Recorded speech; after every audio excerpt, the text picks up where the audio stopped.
Hi guys and welcome to Gadget Reviews. Yeah, I know. I haven't been around for like 2 weeks since Star Wars. But I decided to take a break, guys, because work and the holidays are just for that. It's family time, so I decided to take the much needed break from any kind of work possible, and I dedicated myself to play games. Yeah, so I just did like 2 gaming videos about how to steal and the Elder Scrolls Online, the game, and it was amazingly fun. And maybe I will do another one, how to steal better without getting caught. But now it's time for my top 10. First time I think I'm doing this. It's finally happening. So, guys, my top 10 of the best movies of 2015. Number 10. So, Mission Impossible Rogue Nation. This was for sure one of the best movies of 2015. It was very fun. Tom Cruise did his job amazingly as always. The whole movie was great. I just think that the previous was kind of better. And kind of more fun, kind of more, you could say, colorful in a way. And overall, I did have a better time with the previous movie than Rogue Nation. But nevertheless, this movie is very good in every aspect. Number 9. In AntMan. So AntMan wasn't, something that I was expecting very much. But I'm like, okay, it's a Marvel movie. It's probably good. And it was. And it's because it's a superhero movie, because in a way I had more fun with it than Mission Impossible. It was very well done movie. I liked actually, AntMan. So yeah, although Paul Rudd, he didn't train enough for that role. He just got a little bit of ripped, almost hairy as usual, and just, the smallest superhero, literally, like physically and everything. But it was great fun. The movie was good from start to finish. So yeah, AntMan. Number 8. Kingsman. Yeah, it was very fun movie. One of the funnest, not the funniest, but one of the movies that I had most fun in the theater. I didn't like how the movie ended, which I talked about in review. I mean, I did like the ending. I didn't like that female ass and how that scene was shown. Yeah, that was distasteful in my opinion, and it kind of ruined the main character for me. But overall, this movie was incredibly fun. Kind of blood and gore, but not in the way that I remember the movie for that. It was just a very fun action movie with the right color palette even, because these days even that is making an impression. Number 7. The Martian was a surprise movie for me because it was really one of the best that I've seen this year, hence why it's in this, list, but it's really like a surprise in a very good way. Matt Damon put out a great performance. This was not like Interstellar, nothing like it, and thank God, because I almost hate Interstellar because of the messages in the movie, the mixed messages even, and the whole concept and how it was executed.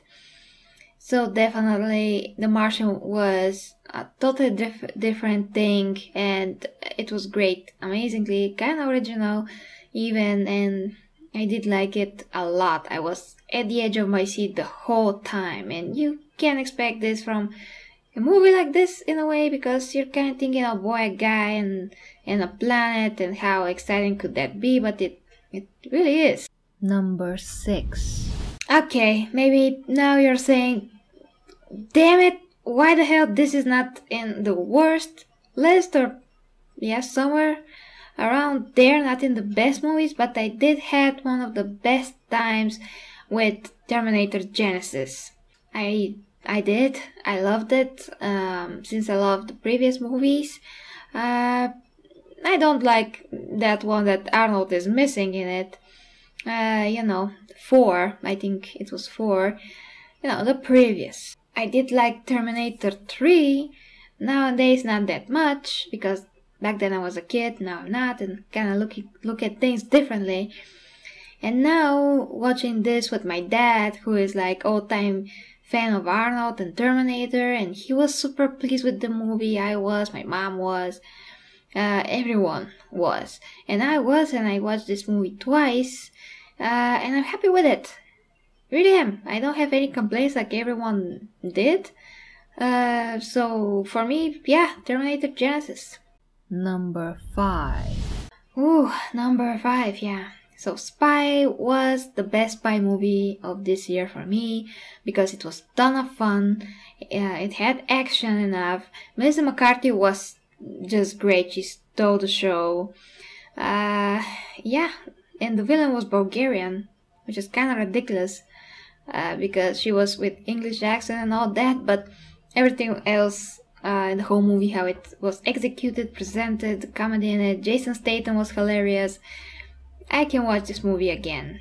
So, Spy, definitely. Number 4.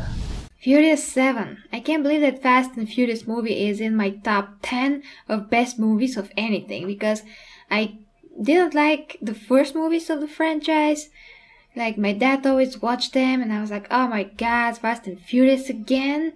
I was so bored with the dialogue. It was just annoying as hell for me to watch these movies, the first movies. Just like lack of meaning. But in the course of time, with every movie, with each movie, Fast and Furious got a little bit more sophisticated. And those last movies with The Rock weren't bad at all. I mean, they were just fine. In that last movie, because of, Paul Walker's unfortunate death, untimely death, how he was sent off, it was so respectful, and the movie at the same time had great action scenes. I'm super happy with every aspect of the movie, and I did cry a little bit at the end. I just couldn't help it. It was so sad and so beautiful at the same time. Amazing. Number 3. Avengers Age of Ultron. I myself am shocked how this is not the number 1 movie, and I'll tell you why.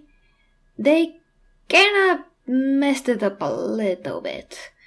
Now that I can think about it, like, a lot of time has passed since the movie came out, and my initial review is not exactly the same. I mean, my thoughts are not exactly the same. Yeah, it's number 3, but superhero movies for me are number 1. Always.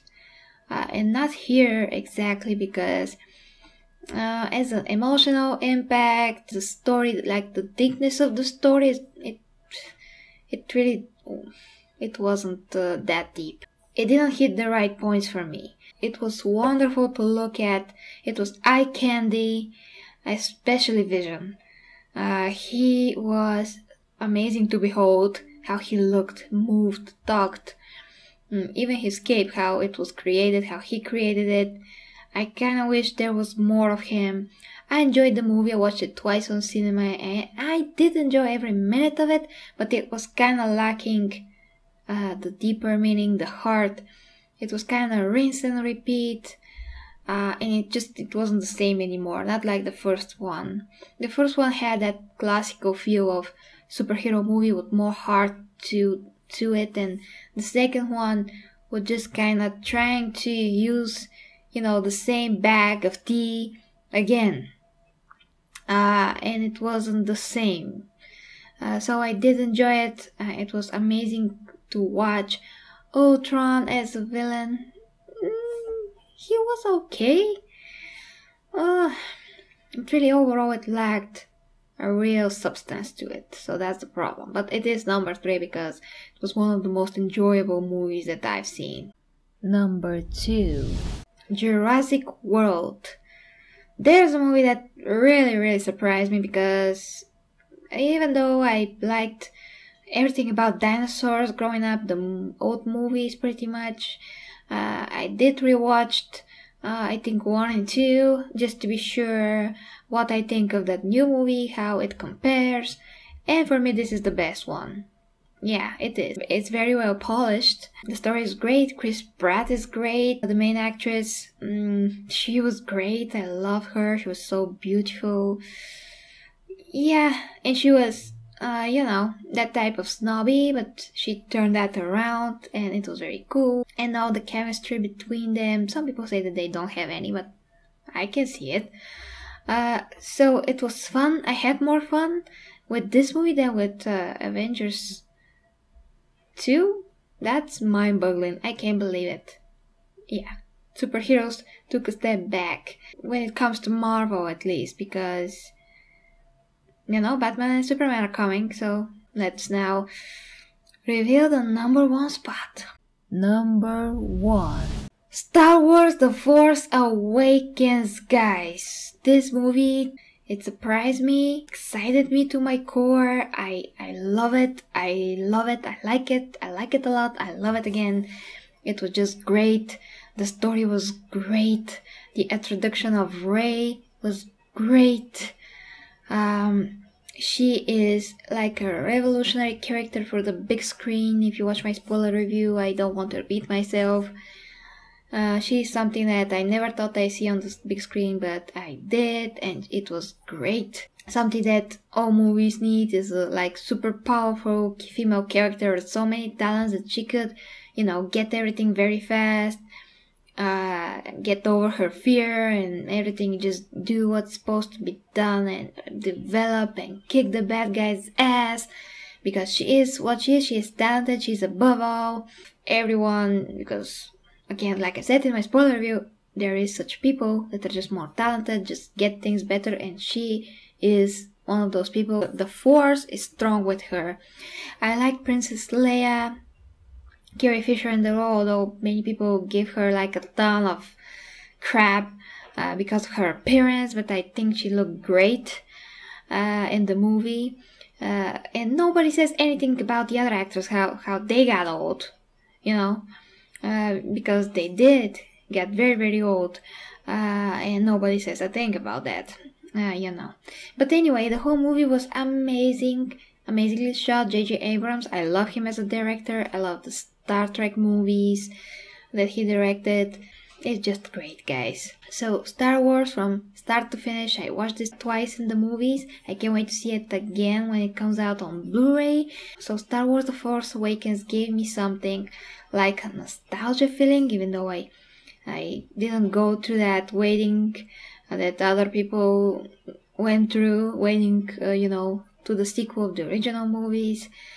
It gave me something super special because it did everything that the previous movies, the original and the prequels, couldn't quite do, and that is explain the story and the details of the story way better, to introduce new characters that are actually compelling, likable, and to make the old characters likable, again, compelling, even more fun, because I do like them now. They like the silliness that they had in the old movies, because they're super old movies, so that silliness was, connected with the times that those movies were shot, the 70s, the 80s, so it's understandable. But here everything was done perfectly serious, and at the same time with the great amount of comedy that is supernatural to the characters, to the story, to the whole movie, to the concept.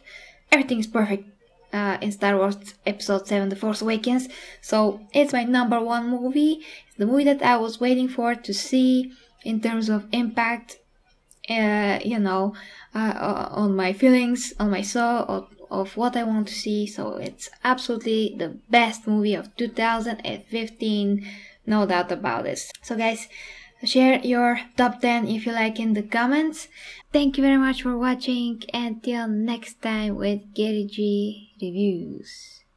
Best games for the best prices on g2a.com and citykeys.com. If you like to subscribe, you can click the button to the right, and you can also check out my gaming channel, Gary G Gaming.